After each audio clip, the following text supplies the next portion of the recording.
Nga les artistes musiciens dans ma religion. Parce que moi je m'inspire.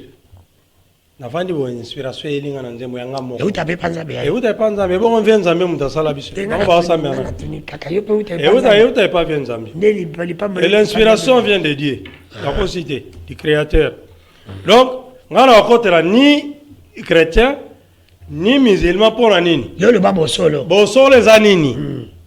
Ngana bango to na différence. Oh Moussa non ça là je m'inspire et il se réfère. Soko la origine place wana bazo kundola, ce sont des copistes. Batanga ka ba tiana mitu. Mais place uta ki ba éviter.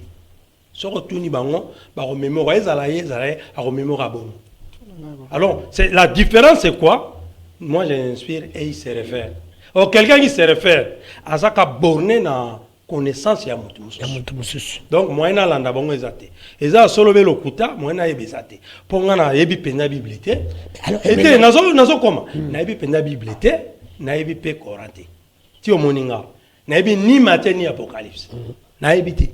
Yebi ka nzamba zala. Bon na yebi ka fia sana azana ko na na marge na ozo comprendre na yebi azali. Na marge na mais tolobi boui. Le vrai Dieu c'est le comportement. Oh, nous ce sont des théories. Le vrai Dieu, c'est le comportement. Oui, apport aux églises que vous commémorez, donc tant que l'apport des alliés, contribution, participation, action, oyo, église eza commémore, to ekoki commémore, na mboka. Na actuellement ndenge na mboka na biso tozali, église eza na apport monene oyo. Et sengele mimama na mboka na biso tozali awa. D'abord, il faut d'abord église ezawana pour na propager la bonne nouvelle. Ça c'est de un. Yami balé église ezawana pour na koluka bolamu pe ko bonde la pour na mboka na biso. C'est-à-dire oyo église actuellement na mboka na biso ko sala ezali yango wana donc na lobi ya liboso ezali ko panza sango malamu ya bokonzi ya likolo ya Nzambe et puis koluka bolamu. Il y a mboka na biso pe ko bonde la pona yango ndenge Jérémie chapitre 29 le verset 7 ezolo bela biso. Est-ce que vous avez ça là? Rapport tozo mona ngo. Est-ce que nous voyons ça? Ça c'est clair. En réalité na minute tozo ko mona yango te pourquoi parce que lelo awa tozo mona ba oyo bazo benga basali ya Nzambe baza lelo ba coopérant onga na benga bango ba koti na kati puis ba konzi ba komi ko pesa bango avantage wana. Kala mingi te na uti kolanda Mosali moko boye ya Nzambe bo bazo benye mosala Nzambe mutuma otoki maso Canada ana oka lisolo na yeso ke likamni na ngakimela kuna esika kote ya royaume de Dieu na kati église mais nazolanda mosala Nzambe ote ya bato kabund na kati église.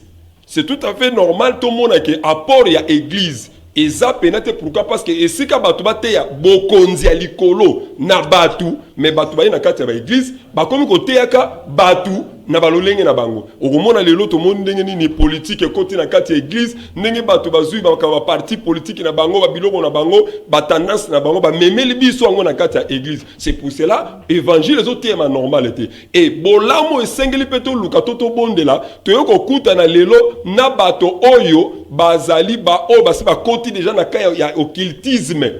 Oh lelo bazo pesa bango avantage Nzambe akoko tika la koyoka biso te pourquoi parce que lisanga o ba o diriger au bossa na te ndeko na biso général Sonic afuta uta ikoloba awa ke révéla ki secret moko o ezana ba kambi église réveil o po muto akoma mo kambi église réveil et loko nini place ni ba utaka c'est-à-dire apport na zomona na te c'est parce que tokutani na ba coopérant na bato o lelo ba koti na kati occultisme ba na kati église. Voilà pourquoi moi Nzamba yo kabiso lo sambo pe ko zala te pour makamala mo ko sala ma pété. Président, oui, il faut pas démissionner côté à batou parce que bazo qui ne ko conduire bango na erreur rebelle. Pour nazolo baboy. Ceux qui total nano bien, il y a liboso président de la République aza chrétien. Assemblée la gâté chaque dimanche à kendaka ba église. Siko importance nini importance o ya kendaka nango est-ce que na o na taza na musala est-ce que tout le monde a bénéfice nango c'est zéro parce que ceux qui ayoka kamate ya solo batu balingaki babanda kolela passe ya bongo te mais na siko kuna na église ya kendaka kosala nini ezola kisake batu o bate kaye baza ya Nzambe te parce que ko pesa nga raison ceux qui okoti na katikati ya Bible dans Jérémie chapitre 23 verset 1 ezoloba malheur au pasteur ba pasteur o bazo kende ko détruire peuple nzambe bango nyonso bazo kende tout droit en enfer nandezo eloko zo pousser que Congo na biso e changer te parce que ba pasteur baza nzambe te bibliquement coraniquement parce que baza ba avocat de diable parce que même ba pasteur même église ça ko apporter le comment te bino pe na bino pe vous na kati ya ba pasteur eloko moko te omoni par exemple omoni toza ala mokili nzambe azam moko religion na ezalaka oyo ozo comprendre na kibondimina ezalaka moko mais comment expliquer nzambe azam moko ba église ezebele ba religieux ezebele pourquoi mais islam ezebele parce que te islam ezebele te na ko peso exemple net biso ba musulman tozalaka na Coran wana shahada ezalaka moko ya liboso il fallait muto a témoigner nzambe ashhadu allah ilaha illa allah ashhadu anna muhammad rasulullah soki ok pa ba shia et pas Ahmadiyya et pas n'importe quel nini madhhabu bango nyonso baebike Allah zanzambe prophète Muhammad sallallahu alaihi wasallam azamotinda minaye tozakana même Coran différence ezalakati ya ba Coran vous comprenez et ça différent na nini na ba chrétien okomona basango bazotanga nini Bible de Jérusalem bazotanga Bible Tob bazotanga Bible Primanto mais ce que au pesi Bible mususu net na Bible nini na Bible KJV ye akoki kotanga ngote parce que ayebi ngote ki bondimina efo na nyonso zaka na Louis II andera Louis II akokenda ko prêcher ata na Bible moko te mbote batata ba mama bandeko lomingo lolamu o mabota mabino merci esengo yakoyeba ke boza ebele comme d'habitude chaque dimanche à partir de 19h 5 minutes pour notre Kolanda émission Nabino Maga qui nous sommes un peu en retard aujourd'hui, nous avons commencé en retard. Merci, il n'y a pas un problème, nous allons essayer un peu de se rattraper. Merci, l'équipe technique là, je vais dire merci Kifake, mon réalisateur, merci à toi aussi. Bruno Zinga qui est là, merci à mon autorité morale de cette émission, comme Makonda mon vieux. Je ne peux pas t'oublier, sans oublier mon directeur de programme. Jamais d'Aliwoso, je te salue, et celui de l'information, Serge Kabongo, et le marketing là, la bossanité Michel Koyapa, et notre cordon honorable Raphaël Kibuka, le PCP Mbote, place, Yazali Kolanda, Bisonan Kolocheno, sénateur Jean-Pierre Mbeba, le seul et l'unique.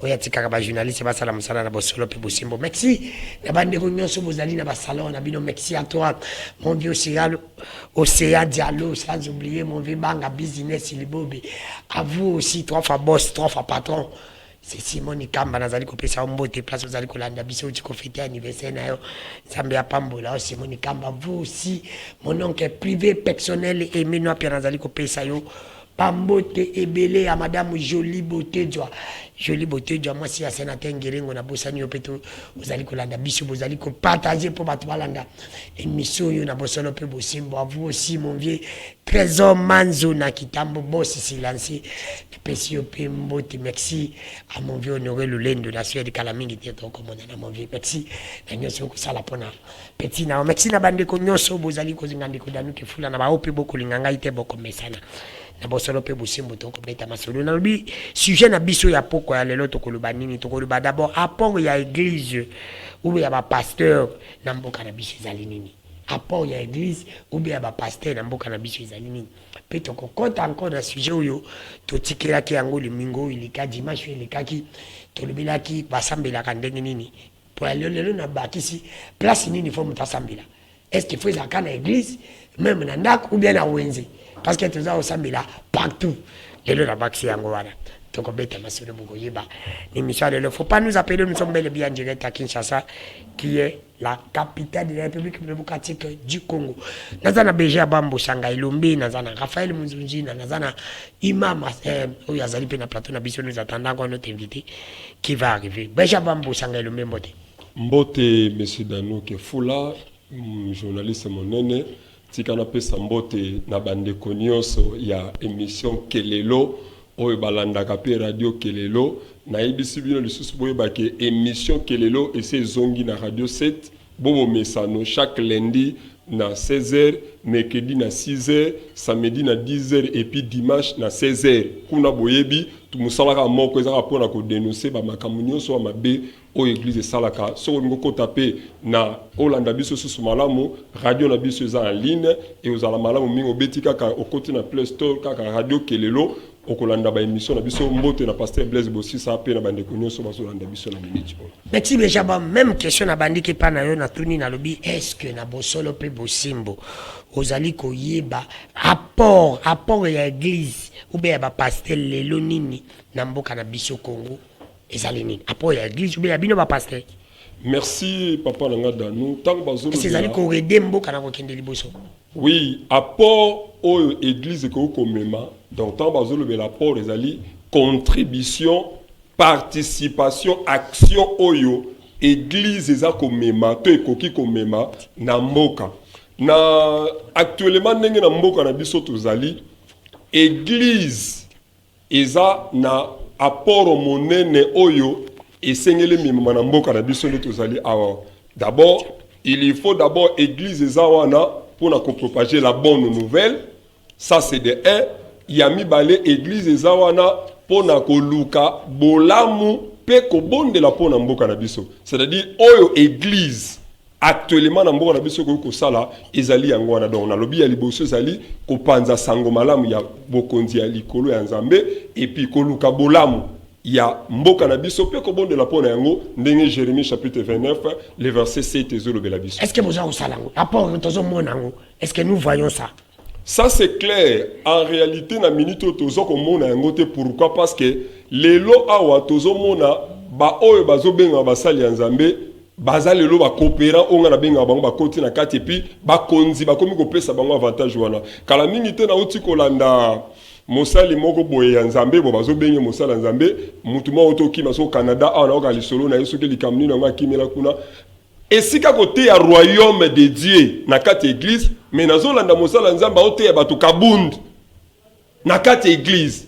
C'est tout à fait normal tout le monde que apport ya église et ça pénètre pourquoi parce que esika bato bate ya bokonzi ya likolo na batu mais batu ba na kati ya église ba komi kote ya ka batu na balolenge na bango okomona lelo to monde ndenge nini politique côté na kati ya église ndenge batu bazui ba parti politique na bango ba biloko na bango ba tendance na bango ba memeli biso ngo na kati ya église. C'est pour cela évangile les autres thèmes normal était et bolamo esengeli peto luka toto bondela to yoko kuta na lelo na bato oyo bazali ba o basi ba koti déjà na kaya ya occultisme.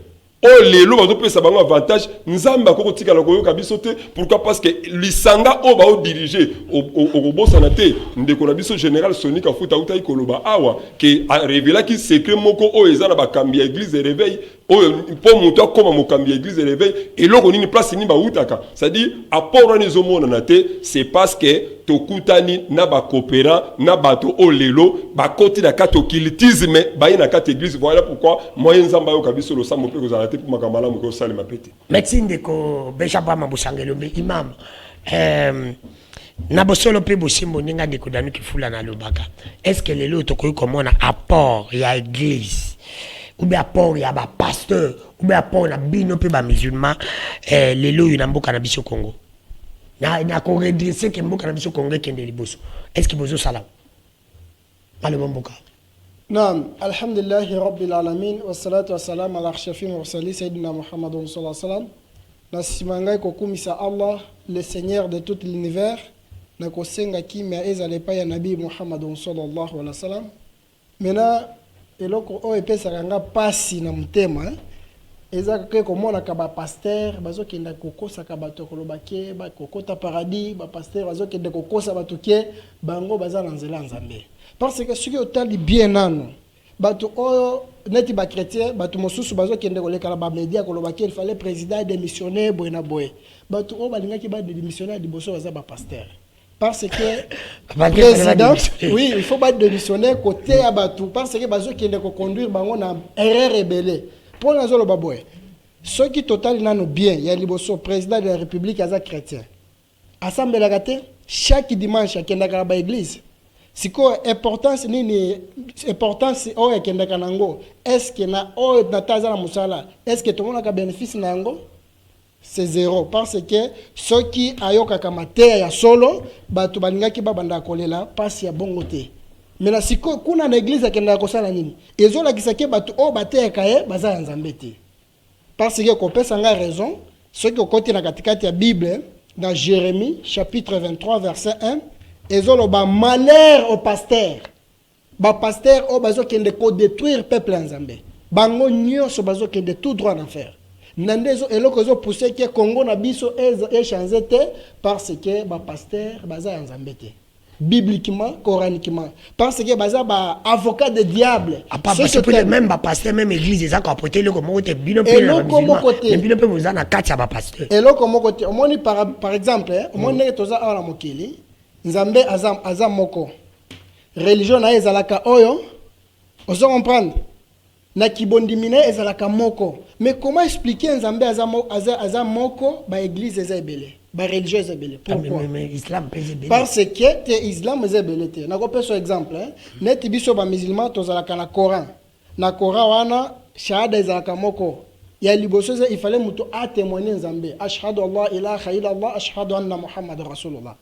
Ce qui OK pas ba Shia et pas Ahmadiyya et pas n'importe quel nini madhhabu bango nyonso baebiki Allah zanzambe prophète Muhammad sallallahu alaihi wasallam azamotinda minaye tozaka na même Coran différence ezalaka te ba Coran vous comprendre et ça différent na nini na ba chrétien okomona basango bazotanga nini Bible de Jérusalem bazotanga Bible Tob bazotanga Bible Primanto mais ce qui au pesi Bible mususu net na za Bible nini na za na Bible KJV ye akoki kotanga ngote parce que ayebi ngote ki bondimina fo na nyonso zaka na Louis II en dehors Louis II akokenda ko prêcher ata na Bible moko te maintenant na lingi na chité na o Italie ba pasteur nde bazo détruire Congo oyo parce que bazo kende côté sango ya Nzambe contraire na volonté ya Nzambe.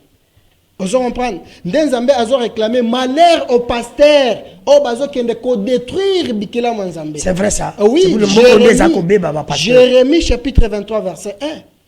Omoni ndenge toza awa quel que soit ta tozo lobaki ba politicien bazo sala eloko moko te na Congo parce que bango nyonso éducation na bango nyonso ezo bimande na nini na église de réveil ba politicien Congo bazali bazaka ba chrétien nazo loba boye christianisme nyonso ezala catholique ezala protestant ezala oyo bazo utiliser Bible comme que livre nzambe bango nyonso bazo kende tout droit en enfer comme preuve ndenge toza lelo awa na Congo sur 100% toza na 99,9 bango nyonso bakotaka na ba église sikoyo bénéfice nini oyo bakotaka nango oyo bazo produire yango liboso ya bato. Merci. Ndeko na ngai. Ceux qui bango bateyaka ba pasteur basango bateyaka ba politicien parce que bakendaka chaque dimanche bazo kende koyoka sango malamu. Sikoyo il faut to ba nini produire na bango ezanini vis-à-vis un peuple vis-à-vis la population. Merci. Ozo comprendre. Merci ndeko na ngai na yuki na bosolo pe bosimbo. Ndeko na ngai Munzu Raphaël Holandi pasteur chrétien Holandi musulman non chrétien balobi à musulman le belo comme lobi à pong na bango ezanini parce que lelo na Congo il a raison totalement batumio so baza chrétien ngai na ebite koto na zali bo lukate boyeba bola nani makambo zo bimana muno na ngai butu na ngate o zala ka mtu nini ti na mtanzami alors yo ko ikoloba nini na kati wana est-ce que à pong ya l'église ou à pong ya ba pasteur ezanini lelo pour na ko pousser mboka na biso kende liboso. Oh, merci Nerodano. C'est l'artiste et musicien ascendant les grands Mavo Vamuntu, le premier artiste sans génération. Donc, on a dans l'église, on est là au Morote. Toutes les religions du monde, voyez en Afrique, ils ont des religions importées. Donc, si on cultive les religions, c'est les Congolais qui ont fait et on a les Congolais qui se laisser manipuler, qui aventure facilement parce qu'ils ont une origine. On se va prêcher à Biso, à Biso, les Arabes, Bilokos. On complétait bien. Mais, quelque part, il faut que nous ayons une église. Tout séparé en un. Pour Nini, to botami, nakati ya église. Donc, to botami, nakati ya ba religion yango. To koli, nakati ya ba religion yango. Il faut scinder. Quel pasteur et quelle église? Il y a des églises qui sont là, bandé Outaki, important au Bayawa, ben catholique, c'est beaucoup consort, au Bisotokole. Islam. Bango, oui, l'église musulmane. Et l'église musulmane, non, c'est qui religion musulmane. Nazalaka Penzana, j'ai beaucoup d'amis qui sont des musulmans. na mona ka comportement na bango lokuta mabeza différent na ba chrétien. Ba chrétien baza mabe makasi. Te ba chrétien balekisi. Non, ba musulman ba musulman pe balekisi. RT neti ni respecte jamais. Bon, ça a un problème. Mais non, quand un homme va être honnête dans les petites choses. Non, il faut comprendre, il y a des circonstances. Non, il faut ajouter aussi des circonstances. Oui, la ville de Kinshasa a trop d'embouteillages. Non. Si vous avez un rendez-vous, le président a 13 heures. Bon, ça, c'est pas un problème. Avançons. Allons-y. Dans une église catholique, apport na makasi, c'est l'éducation. C'est l'église catholique qui a tenu l'éducation na Congo. Ouais. Apport na makasi, l'église catholique a investi. Malgré tout la religion importée, mais ils ont investi. L'église catholique a investi dans le domaine. C'est-à-dire que dans le Yazwaka, à Tongi Bekor, à Sali Bopito, a réduit le chômage. A contribué à la réduction du chômage. Si vous avez une église dans Sebeko, SCC, apport même chose avec l'église catholique. Les messieurs l'abbé avec les pasteurs et Sebeko en tout cas na atakutu natala na miso mais na pesa rabaon quand même moi lokum moi pasteur bravo te totalement ba pasteur il pastorise to qu'est-ce que l'église voilà si vous eloko yo boma bango to yeba kateza ni église de réveil.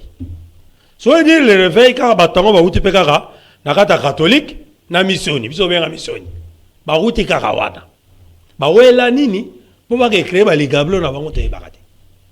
Et maintenant je me pose la question, comment nous bêtisons en suivant des gens comme ça? Alors ça la ligablo suka bengani bato bandaki na bango, ils vous prouvent leur mauvais comportement. Terre à terre, apport na bango ezali ni, apport na bango ezali destruction du Congo. La katia Congo. Basala ka école te, basala ka beloko te grave, mais église comme na ba bureau privé, assemblée publiquement, faut voir que mon na ka chambre n'est privée. Et ça, non, laisse-moi se terminer. Parce que l'église on est bomito. L'église de réveil. Et puis les gens sont informés, mais ils y vont. Mawatro. Donc, congolais petit gars para mais les églises catholiques, voilà en tout cas côté bangote. Merci. T'es le loba dans la même position. Les églises on a dit Sebeko consort côté bangote. Tout le belaka ka réveil. Merci. Par exemple, non, je termine. La religion musulmane côté bangote. Et ils sont rangés. Ils ont des écoles, ils ont des universités. Pourquoi classer bangote? Merci. Église de réveil paix. Et bien, pasteur européen va faire l'effort, va travailler bien. Baza, côté à bango pété. Bien que ça passe pour nous. Merci. Déjà, Bambo Sandelombe n'accompagne que tu as face à bateau, baboui presque l'église de réveil. Mais déjà, ma première question. Olandi Bandeko Balobi, que non, catholique, bah, cause Bambon, on a canalisé pour l'éducation. Côté éducation, ça va l'église de réveil, jamais. Là, c'est la première question. La deuxième question, je dois déjà répondre. Place ni mutakoy ko sambela. Est-ce qu'il faut que tu sambela na église? Ou bien tu sambela na ndaku, ou bien tu sambela pata na wenze be na kati babisi. Parce que le lot au monde a beaucoup de même na biso le sambo partout. Même na wenze mutatiki no bana mbonga biloko te akota na prière kuna. Merci Ndeko Danou, na sepeli pe na ba intervention ba Ndeko. Bon, omoni c'est tout à fait normal parce que na souka nango, je pense que amema ki ango ndenge mosusu na souka nango a sali moi exception moko. Si on na mo exception on ezali, omoni ngai ngala sala ga mission pour na dénoncer ba pratique à ma bé à l'église. C'est sa place au biso de sala ngala za présentateur des missions kelelo dans le bela makambo ni surtout. C'est tout à fait normal. En réalité ne tout monde dans le makambo église de réveil, ceux qui ont commis ça bandeko o ba lo balelo boy. Et ça cause un comportement ba toana ba cosité parce que tout le monde a bango prépare ba kondiango ba pesa bango ba confiance. On se comprend. Bazana likambo bazolo bana zoraga de banda ancien président na olelo. La plupart bango baza tangwisa na ba pasteur. O ya réveil. Alors que les gens ont raison, ils ont gablon na bino. C'est pour cela même nga na pesa conseil na mokonzi mboka. bato ya omona wana bapase surtout bauti pa Kabila wana nyonso baoya koyembela ka lelo banzembo na muto auti Canada oyo azosalaka ba désordre ya na nini akimi na no epaka kuna laissez-moi parler na tangi komba muté tika ngana loba il faut tous à la clair les mêmes passions azaki na Kabila ezaki mukuna lela c'est pas présent Félix pourquoi vous ne voulez pas citer les noms mbokelo que zako bomande qui cache mais bino makamanza mbe po zo banga liwa bo banga pe prison nzamba to na kata prison ko bimisa oti osilisi oui nazotanga koma tango ozotanga moto oyo otangi aza ye moko te ngai na kotanga te nazoloba no kaka na bigroupe oyo napesa conseil na mokonzi ya mboka soko olingi nga natangelo bakombo mokonzi ya mboka alukaka natangelo bakombo nakotanga kombo te parce que nalobi boye mokonzi ya mboka be yanga natangele bakombo na bango bazaki na Kabila bazoye koboma suye me bango wana nde baoyo ka bakoyisi bamemi Kabila ti na suka lelo bango wana mpe bayeka na même bastratégie wana soki bandeko bazoloba à cause ya bango parce que bazomona église de réveil na bango moyebi mpe ndeko musulman alobeli komo capital alobi zelana na osilisa mobimba bino bakretien boze ebele na continue makambo na ye te omoni d'abord oyebi ndeko na biso alobi nini 99,9 nde ya chrétien. Cela veut dire quoi? Sauf que l'anime ya ba musulman.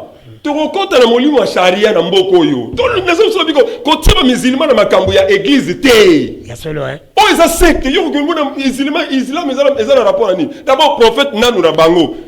Basi soki 15. Yo ko na religion ni mwana. Kuna na kati kuna écoutez mais yango na biso parmi bato yango na biso boka ça aza initiateur ya église de réveil alobi azaki albalanda mais c'est ça kasi azali mokambi église de réveil biso na nagaye modèle na biso te mais bango balanda mutu na bango mais bien balanda pa Abraham balanda Abraham balanda prophète na bango ça dit que na makambo ya église lelo pona apport ya malamu na mboka tokotanga islam te po ene lo mo ko pesa bato na mboka ezate parce que esprit mais violence c'est pas na bango mais bato memi trouble dans son loba à la télévision bango bazana violence mais bino bozana kindumba bandeko balimbisanga ça c'est mais dans son loba donc c'était ça dit quoi bato ba représenter ceux qui bandeko ba loba lelo eza cause est-ce que bango ba yebinga te mais bazo loba po ba mona ka ba o baza ba kambe église de réveil yango naza ko loba na mokonza mboka o moni te bango ba coopérer lelo église efingisa malikolo na bango. Pourquoi? Parce que bazo mema eloko moko te parce que bazo représenter bato na ba erreur grave. Yango moni bandeko baozwa courage lelo akoloba. Et comme il y a moins confusion, ndeko heureusement ayeko comprendre mais to comparer catholique pe comment? Parce que lelo l'état azo soutenir catholique différemment par rapport à l'église de réveil. Malgré bana désordre da bango po et par bango ça so ba pesi mbongo deni le saloba kyango so ba pesi bango mbongo oya kaboli ndambo azu ndambati mais église catholique ndenge l'état soutenaka ye ils ndenge soutenaka église de réveil bango ça quand même na moi sérieux ça c'est clair yango ka so ba que non désordre eza l'église de réveil bato ba okamba église de réveil nde ba memi biloko oyo yango omona oya ye na RRRC oya ye na RRRR pour lelo baza eza dodo kamba za na oya ye mukuna ana oyaye Denis Lese ana oyaye nani mususu zana oyaye ça dit désordre ba kotisi yango nezo pesa bandeko o baloba mais excepté bandambo oyo bazali wana ndeto ko salela ba 30 secondes après nazo baninga toko sambela comment formula ko sambela nzamba zoloba boy to sambela wapi nzamba zoloba boy bisika mibale misatu basangani azakati na bango place à prier et qui pété place au prier wa plutôt ni songol parce que yemo Christ azo sabato alobi ke so bonimo sambela kota na chambre na yo kanga porte no bondela papo aza likolo akoyoka yo toko sambela na wenze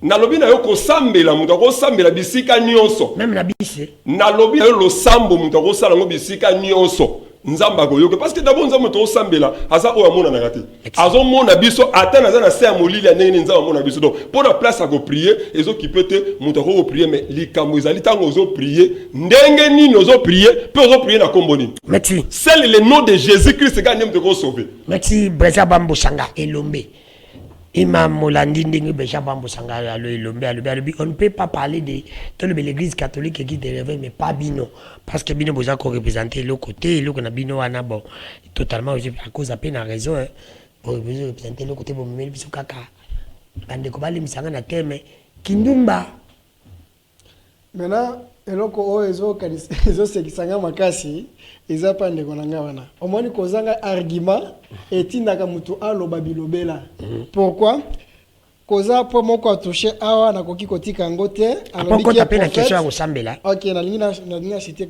kuna alobi ke prophète abala ki basi ebele. Oui, parce que wana ezaki loi ebima ki pa nzambe. Ozo Pesa vexé.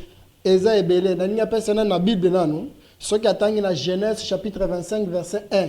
Elobi ke Abraham abala ki mwasi ya mususu kombo na Ketura azaki na 3 femmes Abraham. Ya mibale soki ke na Genèse chapitre 30 verset 29.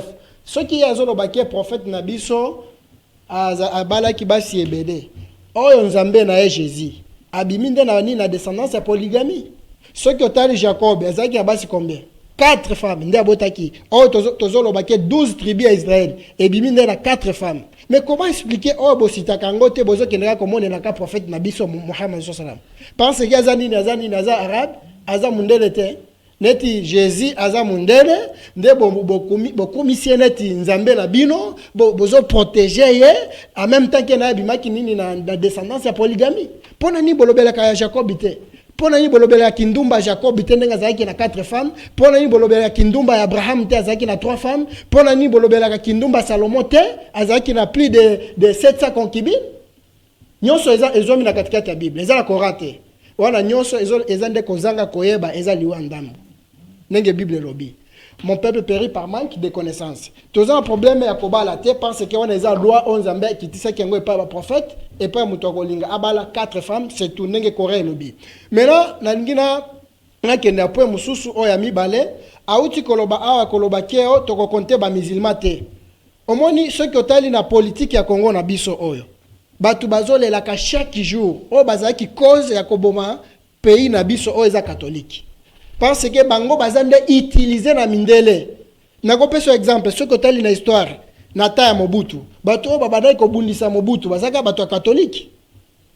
Et ceux qui wana te na ta ya Kabila. Oyo Kabila Joseph bato babundisa ki ezaki mosengo.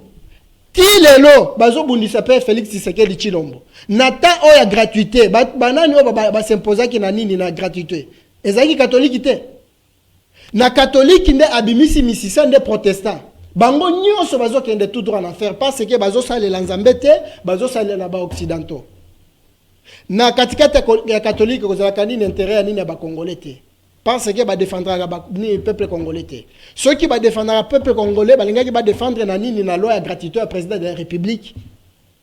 Est-ce que vous comprenez très bien nde liboso ya mibale azolo ba awa koloba ke oh te soki otali mukuna soki otali banani bango nde basali ba aseka banani omoni eloko ekamwisaka nga soki otali nani ba parti politique nini ba vibration ba église et comme neti ba parti politique o PPRD oyo INC o ndeboye et comme ACK o cité Betel o Intel est-ce que bozo mema batu wapi au juste nde omoni Bible ezoloba na Esaïe chapitre 55 Esaïe chapitre 56 Esaïe chapitre 56 verset 6 jusqu'à 10. Et l'obi que ba pasteur baza ba irresponsable ba yebi parole en zambete. Bango nyonso bazaka ba égoïste balingaka kokabate. Effectivement, oka komona ke bakosala lisanga awa babandi ke na kibondimi awa Jésus akokita lobby maintenant ata bakozwa possibilité boye bakabwani bapanzani chaque mutu ba diviser ba chaise o azu 10 o 20 o asali lisanga na o akomi na église na parce que na katikati na bango baza kibonza mbete baza na amour du prochain te de omoni ki bazo combattre biso ba musulmans de toutes les façons ya kolobake bani ba affaiblir biso ba musulmans pona likunya na bango baza nzambe te baza ya satana.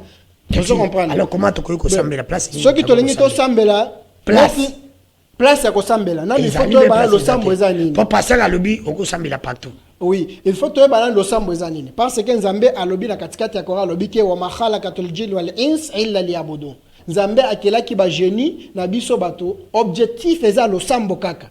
Nde omona ka ba musulman basalaka 5 prières par jour. Na 5 prières wana ezomi na katikati ya Bible mais bazotangisa ngo te. Ba pasteur wana bazotangisa ngo te parce que baza nzambe te. Mais comment yo ko ba pasteur? Est-ce que bango baza nzambe? Baza nzambe te. Baza ba serviteur de Satan. Mais ceux qui ont la katikati ya Bible 5 prières au biso ba musulman to salaka. Ceux qui ont dans Marc chapitre 1 verset 35. Jésus assemblé qui na tongo. Ceux qui ont dans Actes des Apôtres chapitre 10 verset 9. basambela qui na 13h. Ce que tel na acte des apôtres chapitre 3 verset 1 jusqu'à 3. Basambela qui na 15h. Ce que tel na nini na Matthieu chapitre 14 verset 23. Jésus assemblé qui na 18h, ce que tel na Luc chapitre 18 verset 7, Jésus assemblé qui na butu. On se comprend. Mais le somme 5 prières nyoso wana ya biso ba mizima to salaka ezoami na katikati na Bible mais ba pasteur bani batia kangote parce que bango baza nzambe te bazo servir nde satana. Mais la place ya kosambela eza ndenge ni. Par exemple le prophète Mohammed sallam a expliqué biso place ya kosambela. Ya liboso il fallait za la propre. Okoki kosambela na toilette te. Okoki kosambela na wenzete. On se comprend il faut oluka place ya propre. Nakopé ce exemple dans verset na a évoqué qui a Matthieu chapitre 6 verset 5 et le bique Jésus a le bique ceux qui bolingi bo sambela bo kende na ndako bo sambela lo lenge moko na be hypocrite te bazo telema na ba wenze ozo comprendre bazo telema na ba balabala bazo ganga ba mona ke bazo sambela même temps que bazo sambela te toko tunana par rapport à verset biblique que Jésus azo lo bawana katikati ya ba musulman na ba chrétien banani o ba sambela kana ba wenze banani o ba sambela kana ba bisi. Chaque mutoza na église nae ceux qui a commis na bisi obo kangami soto sambela siko kuna akendaka na église merci ozita mbele maintenant ezo la kisake musulman pe basambela na wenze po bango bele baza badinga ali baza bakendaka nde na bakendaka na mosquée te basamba pe bakanga pe bakoti la sambeli mais ceux qui place il faut ils la propre merci il faut na kata boutique de propriété musuku te ntina azana mabende la kati na problème na uya wana te na kokota wana te alors dit les grands mavova na bosolo pe Simbolandi, place nini faut battre basambela selon yo kinde pasteur alobi ezali président fala benga ba pasteur o monsieur bazala kina président Kabila parce que bakosi ndeko musulman alobi abakiza alobi non ba pasteur bazala ka ba jaloux na bango. Oh ndeko danu amoni na yoki chrétien yoki musulman bango mi balega ba monde de référence. Ils ne connaissent pas l'origine place Mikana Bakomango. Ce sont des copistes. Et à la chrétienne, à musulmans, ce sont des copistes. Vous comprenez? Moi, les artistes et musiciens, nous avons la religion. Parce que moi, je m'inspire. Nafandi bo inspiration elinga na nzembo yanga moko. Euta pe panza be. Euta panza be bongo vient nzambe mutasala biso. Bongo ba samba na. Euta pas vient nzambe. Et l'inspiration vient de Dieu. La cité du créateur. Donc, ngana okotela ni chrétien ni musulman pour la nini. Yo le babo solo. Bo solo les anini. Ngana bango to ana différence. Oh musa na sala je m'inspire et il se réfère. Ce qu'on a origine place, ce sont des copistes. Mais place est où qui va éviter. Ce qu'on tourne, alors, la différence c'est quoi? Moi j'inspire et il se réfère.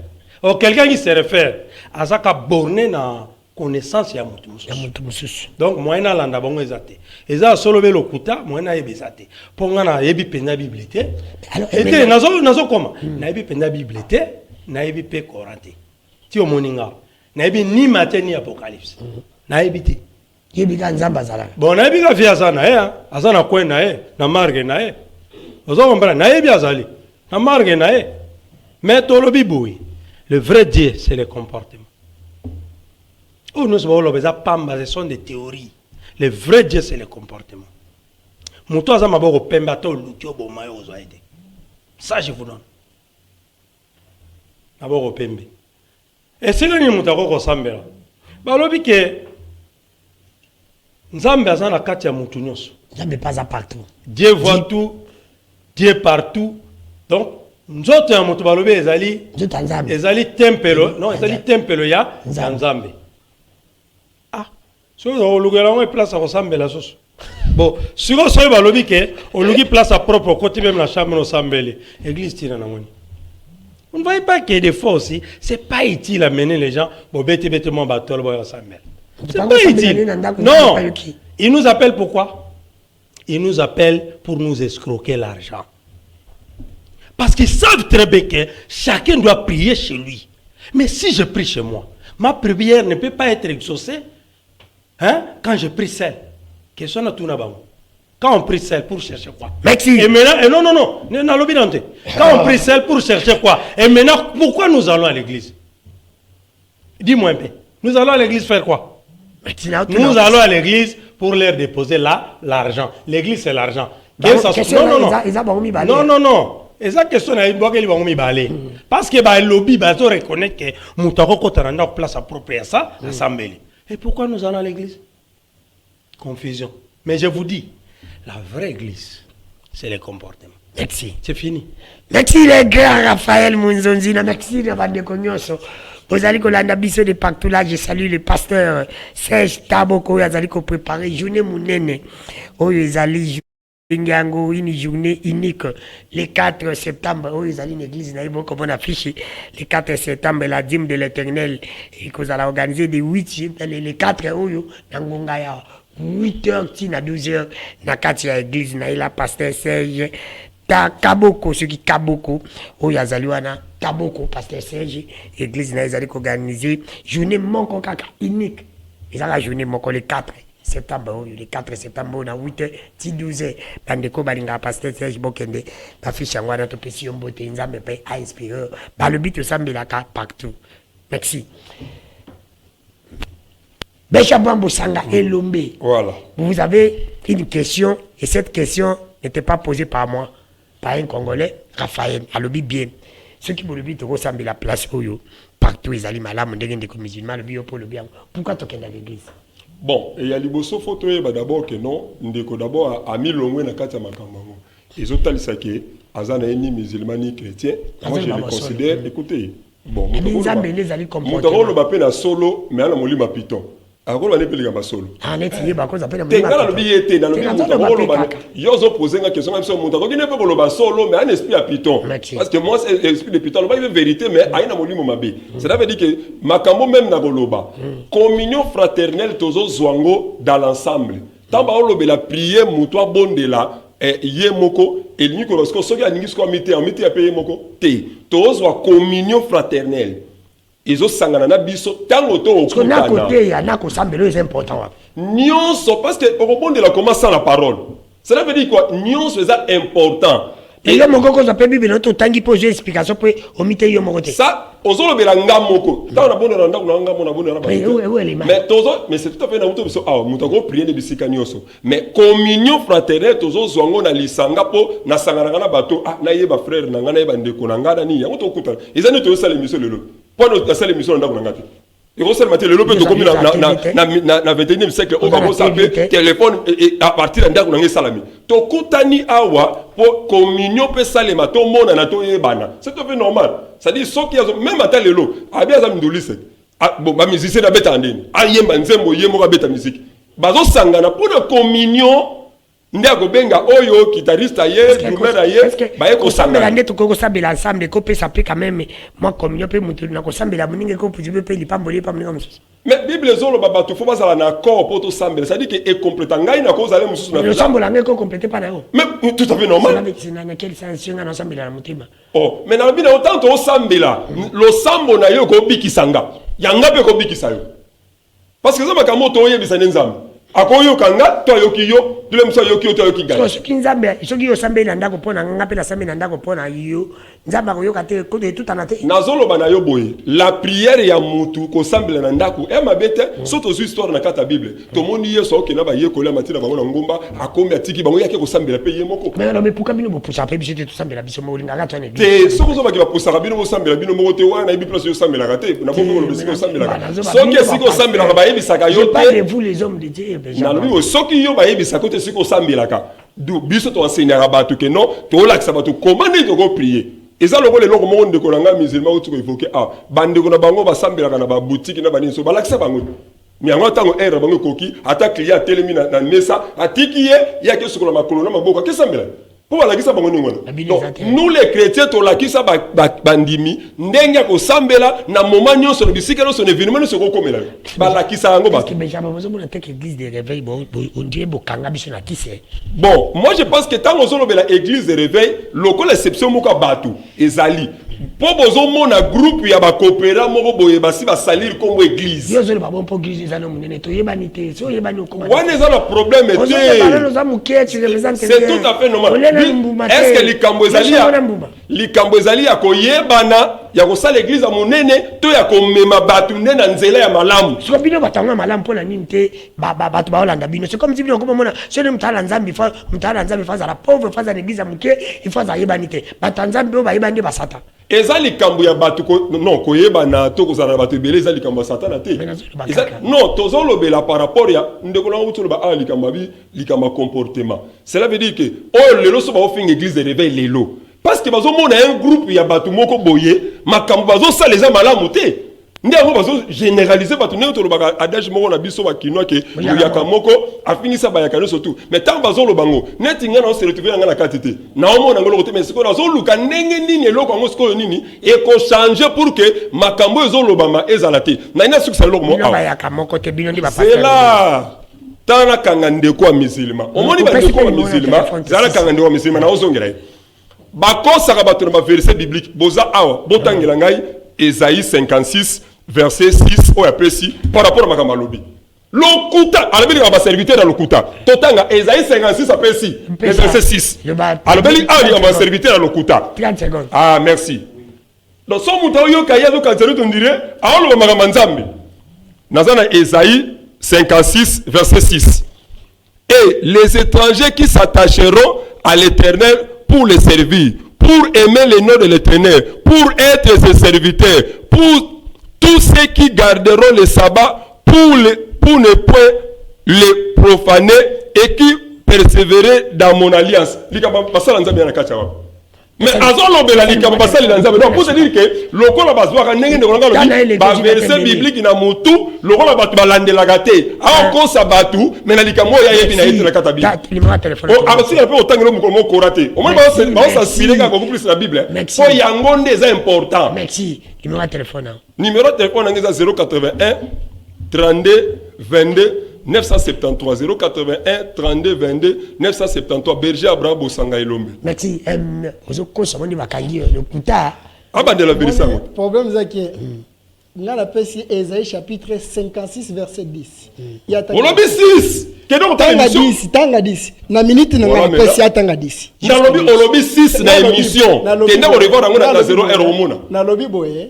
Ceux qui otang Esaïe chapitre 56 verset 6 jusqu'à 12. Na lobi. Oh, na lobi 12. Tanga ngo la pesi na minute na nga. Atanga ngo. Na lobi boye. Na minute na nga. Na minute na nga na pesi atanga. Olobi biso bakisi 12 wa. Obani na 6 obani na 6 jusqu'à 12. Na lobaki bongo. Na la zoanga na te. Na minute na nga. Na pesi ye. Na minute na nga na pesi atanga nga sikisango. Allons avec vous. Mais Bible ezolo baboye. Ce que bandi na Esaïe chapitre 56 verset 10. Et le Bible ces gardiens sont tous aveugles. Ces gardiens là. Les menteurs. C'est ça. Vous comprenez? Ce sont les chiens mioués. Bango ne baza ba chien baton dakate. De omona kata jour mon côté pasteur azwani na offrande kende ko pesa mondini. Il fallait ba pesa kae mutu ka ba sombela e ata jour mon côté pasteur akende ko pesa apesa mobola azate. Parce que o nyonso Bible zolo bake balingi pongi makasi. Vous comprenez? Bazaka ba égoïste. Esaïe wana nde azotanga ngo. Oya lobaki eza yango te nazokosa bat. Omoni bato bazoka biso bazana mayele koleka ndenge toza awa. Par rapport au lingo kende ko embrier bato na may. O eza clair o lingo o misala net toza na. Est-ce que ton compte na ba église te? Ton compte pe na binote. Te omoni problème za boye. Na lobaki na uti koloba awa, ceux que lobby catholique, o lobby protestant, o lobby na bango nyonso ba bi place moko. Parce que mutu o amemi désordre ana mokili. Représentant Satan. Et ça christianisme. La christianisme wana. Bon ba memi des de bino memi nikasi. Biso to memi ordre pour la par rapport à nini parce que au bunda na matira wati. Zela. Il y a la matira toi ordre. La ligne a pas so. Atwa mizo kisa bo biso na paralysé ko bunda ki te za ki compréhension la police na biso wa non bino bunda. Na biso yani ya. Yo za musulman ya. Na lo iboye. Ezaki incompréhension ba policier na biso wa. Comment mi balede? Te. Yo za ya koteni. Amadia. Ya toza mi balete Amadia Islam na biso eza oyo moko division ezate bato o bazo memela biso ba polémique eza ba politicien na banini na ba chrétien ndebe ba politicien pe bazo memela pe bango te eza boye zela pesa ngata il faut que na une minute parce que il faut tout OK na une minute nga na lobi boye biso ba musulman tozaka na confusion te biso ba musulman tozaka na deux parties te toza na islam moko Coran moko nzambe na biso moko religion na biso moko ozo comprendre maintenant nazolo ba côté ba chrétien bango nyonso ndenge toza awa nzambe aza unique religion unique livre unique sikoyo oyo christianisme oyo soki bango bazolanda solo Jésus ki azalaki chrétien place nini oyo Jésus alobi ke bino nyonso bozala ba chrétien merci ça c'est téléphone aussi numéro de téléphone aussi numéro de téléphone s'il vous plaît 085 68 97 991 bandela 085 66 97 991 merci Raphaël Tosilisi na yo okoko le bani na nyonso yo kawa donc c'est tout compter encore dans ba église qui islam na ou catholique be ba chrétien ba musulman parce que la lobi eza rango église pour nous ça nzambe eza masala asa mena nzambe eza la église musulmane apena des ordres de pays c'est une religion importée au Congo